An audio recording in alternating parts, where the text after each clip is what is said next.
Okay, guys, so another way that you might want to use the Divi Ajax Filter empty filter options is to always display all categories, tags, or whatever you clicked on, whether there are values within that or not. You always want it to show, even if it is 0. So now you're on my page, you can see that we have a bunch of 0 categories here, as well as a bunch of 0 tags and all that fun stuff. Now, if I go ahead and I click on something like clothing, for example, now we see that all these numbers increase again, but we're still showing those 0 values or 0 filter items that are in certain categories. Same thing for tags here. If I go and click on, let's say, the hoodies tag, here we go and see that things change up, and we can see that all these numbers are different, as well as showing those zeros. Now, this is an interesting way to use the empty filter options on your site. We want to cater to all of your options. Let me show you how we do this on the back end. Okay, so you're on the back end of my Divi site. I'm going to open up my filter module. First things first, you're going to want to make sure that the filter update method is set to on change.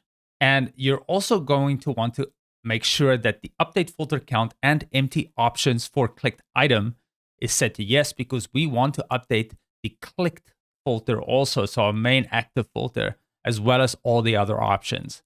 Now, to make sure that this is working right on the fields that you want, you need to go into each of your fields and then go make sure that these settings are active under empty filter options.